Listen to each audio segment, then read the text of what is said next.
saya kelahiran tahun 81 ya, jadi tahun ini nanti 41, tapi masih lama. Akhir tahun, jadi baru saja 40 tahun. Nah, sekarang ini dari sekitar 5 tahun terakhir ini saya mulai concern ya gimana caranya hidup lebih sehat. Kenapa? Karena sebenarnya saya bukan tipe orang yang dari sejak muda itu sudah aware dan semangat untuk menjalani pola hidup sehat gitu ya. Dari kecil saya merasa hidup saya tuh jarang olahraga, kemudian makan makanannya juga suka makanan yang jahat-jahat gitu ya, yang enak, banyak gorengan, terus kolesterol dari daging, dari lemak gitu ya, itu juga banyak. Nah itu saya suka banget. Jadi sekitar 5 tahun, 6 tahun yang lalu, 6 tahun lebih ya, itu tuh waktu itu saya dapat kabar yang sangat-sangat tidak enak, yaitu mama saya tiba-tiba yang sehat terus, nggak kelihatan sakit apa-apa tuh kena diagnosis dokter, kena cancer cervix, dan itu stadium 3B. Nah itu memang memukul banget pada saat itu, karena tidak pernah kepikiran ya ada menderita seperti itu. Dan dari sejak itu kami mulai banyak mengubah diri gitu ya, bagaimana caranya untuk bisa hidup lebih sehat, terutama saya gitu kan. Cuman tidak gampang ternyata kalau kita itu tidak terbiasa terus kemudian bangun habit baru. Sebagai contoh, mama saya yang udah kebiasa misalkan suka dengan minuman manis, makanan manis gitu, sangat tidak gampang beliau untuk bisa stop gula gitu ya. Dan itu sangat-sangat berpengaruh terhadap penyakit beliau pada waktu itu. Nah, setelah berjuang kurang lebih 2 tahun, akhirnya mama meninggal gitu di tahun 2017. Dan dari situ pelajaran penting yang saya ambil adalah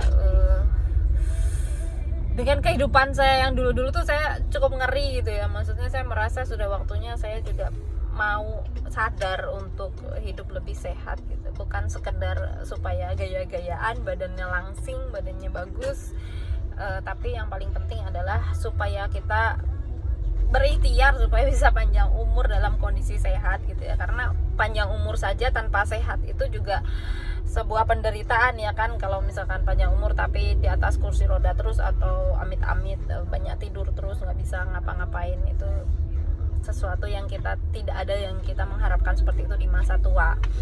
Jadi kurang lebih sekitar dari tahun 2017 saya mencoba mencari tahu gimana sih caranya hidup sehat tapi tidak menyiksa ya. Jadi tidak langsung polanya tuh berbalik 360 derajat, karena itu bakalan nggak nyaman banget buat kita. Misalkan dari kita nggak suka olahraga sama sekali terus tiba-tiba harus nge-gym gitu kan, itu tuh rasanya udah scary banget pas tahu, dan paling bisa bertahan hanya 1-2 kali and then ya balik lagi gitu, karena memang kita tidak terbiasa.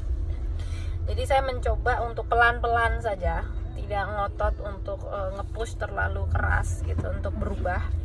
Salah satunya kalau waktu itu saya juga belum bisa banyak olahraga, maka saya mulai dari makanan ya kan. Karena apa yang kita masukkan ke dalam tubuh kita ya itu sangat berpengaruh terhadap kondisi dia. Dan itu pun tidak drastis ya. Saya memulai dengan sesuatu yang masih lumayan ringan, walaupun waktu itu juga buat saya nggak terlalu ringan, yaitu mencoba tidak memakan daging merah. Jadi makannya makan ikan, makan ayam, tapi bukan sapi, kambing gitu, nggak dimakan ya. Nah itu tuh sudah tekanan berat di awal karena saya penggemar sapi, tapi ternyata dengan banyaknya variasi menu dari ayam dan ikan itu bisa membantu. Dan kurang lebih berapa lama ya, sekitar 2 tahunan ya itu dilakukan gitu. Tapi rasa efeknya gak terlalu kerasa banget sih ke badan. Akhirnya saya mencoba lagi mencari, jadi nguliknya berkali-kali gitu. Saya pernah mencoba untuk menjadi vegetarian, dan itu cuma bertahan 2 minggu. Cuma bertahan 2 minggu, rasanya tidak gampang juga untuk menjadi vegetarian karena memang pecinta daging. Salah diet ya. Banyak yang menyarankan diet keto, tapi saya nggak pernah nyobain sampai sekarang, belum merasa cocok gitu. Akhirnya sekitar tahun 2019 saya mencoba untuk OCD. Jadi buat Anda yang belum pernah tahu, OCD itu kita makannya itu boleh makan apa aja tapi dibatasin di jamnya. Jadi kan intinya kan orang itu bisa gemuk, kelebihan lemak, kelebihan berat badan itu gara-gara makannya memang lebih dari porsi yang dia butuhkan. Nah, makanya saya mencoba untuk bikin makan itu dari mulai 8 jam. Dari 8 jam, misalkan saya makan dari jam 12 siang sampai jam 8 malam. Nah, sebelum jam 12 itu nggak boleh makan apa-apa dan nggak boleh minum manis juga gitu. Buah juga enggak gitu. Sarapan skip. Ya, jadi nggak ada sarapan juga. Apakah itu mengganggu untuk tenaga untuk beraktivitas? Enggak juga gitu. Tetap enak, tetap baik dan sehat-sehat saja. Saya juga justru merasa makin hari makin sehat. Jarang lah yang namanya sakit gitu. Flu juga jarang. Kalau dulu waktu kecil tuh saya sering banget asma juga kan, sesak nafas gitu, bisa 2 minggu sekali gitu. Ini bahkan sudah hampir sudah berapa tahun ini nggak kambuh, alhamdulillah gitu. Dan sakit mah juga karena saya punya mah tuh lumayan, dulu tuh sering gitu sejak kuliah. Tapi akhir-akhir ini juga sangat jarang gitu. Jadi boleh dibilang ini cocok buat badan saya, karena semua ini kita cocok-cocokan ya. Bukan berarti kalau cocok buat saya selalu cocok buat Anda gitu, dan sebaliknya. Nah, saya menemukan OCD itu menyenangkan karena saya bisa makan apa aja dan saya cukup membatasi jamnya. Kalau misalkan saya mau olahraga, ya saya lakukan sebelum saya sarapan. Nah, terus selama itu makannya bagaimana? Kalau makan apa saja, apakah boleh gas-gasan? Enggak juga ya. Ya kita tetap tahu bahwa kuncinya adalah kalau makan berlebihan ya pasti akan menimbulkan timbunan lemak, kolesterol dan sebagainya gitu. Antioksidannya juga kita butuhkan karena pasti bakal radikal bebasnya lebih banyak yang masuk gitu. Jadi saya tetap membatasi dengan cara mengurangi jumlah karbonya, nasinya, kemudian mengurangi konsumsi gula, itu yang paling penting. Dan semakin lama, karena semakin nyaman, boleh nih ditambah levelnya dengan cara mengganti beberapa bahan makanan yang tidak bagus untuk kita konsumsi banyak-banyak dan jangka waktu panjang ya. Misalkan yang pertama tuh gula pasir tuh sudah nggak dipakai lagi, sudah cukup lama sama saya. Jadi kita masih boleh pakai gula, tapi gula merah, dan itu untuk memasak. Kalau untuk minum manis sesekali pengen gitu, tapi ya nggak setiap hari gitu. Jadi air putih hangat itu jauh lebih bagus gitu. Dan selain gula, kenapa gula pasir? Karena gula pasir itu banyak mengalami proses pemrosesannya tuh berkali-kali dan itu tidak bagus. Jadi pilih gula merah, gula aren itu bagus gitu ya.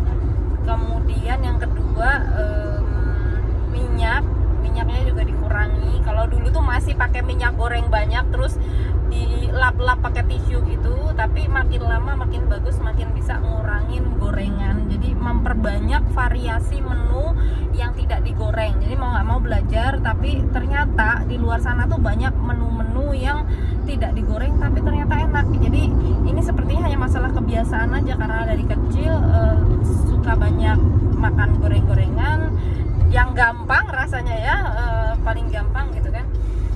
Makanya jadi terbiasa kalau nggak ada yang digoreng buat lauk itu kayaknya kayak belum ada lauknya gitu loh, padahal nggak gitu. Padahal banyak juga yang tidak digoreng yang tetap menyenangkan, aneka tumisan, kemudian dipanggang gitu. Nah, itu jauh lebih sehat. Nah, minyak, selain gula, minyak. Ketiga, susu.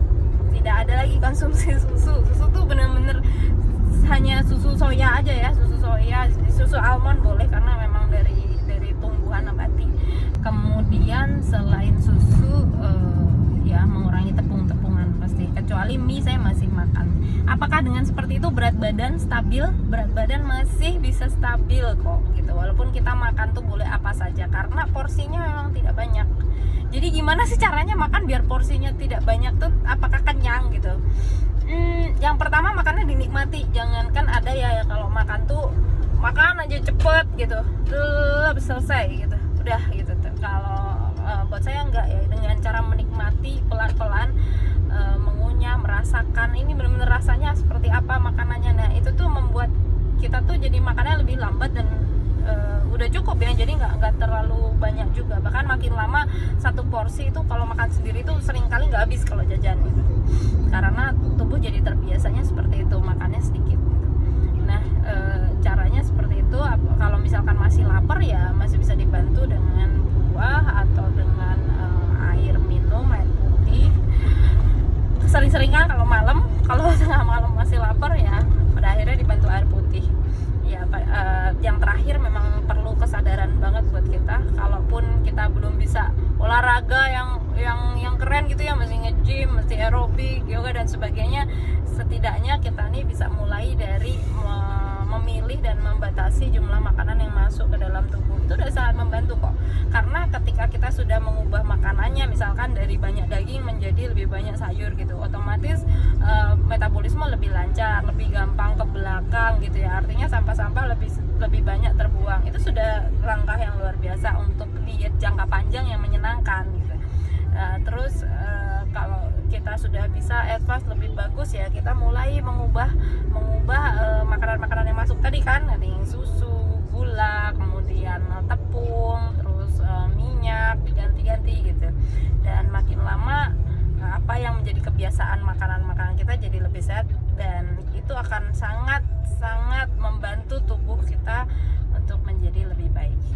Nah, nanti next stepnya baru kita ngomongin olahraga. Tapi untuk yang kali ini di tahap pertama itu sudah sangat bagus kalau kita bisa melakukan itu dan kita buat habitnya untuk keluarga. Jadi sekalian kita ajak anggota keluarga juga, anak-anak walaupun mereka masih kecil. Ini masih kecil nggak apa-apa kali makan gini, iya, tapi tetap juga lebih bagus kalau mereka tuh dibikin habitnya dari kecil untuk hidup sehat, untuk tahu mana makanan yang baik untuk dimakan dan baik untuk tubuh, atau mana yang baik untuk lidah saja yang keinginan. Apalagi sekarang kan banyak makanan-makanan yang menyenangkan buat lidah gitu ya, tapi tidak enak buat tubuh.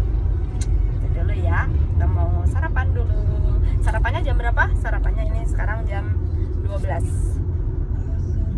Oke, karena lagi mau buka puasa, karena ini masuk ke window makan.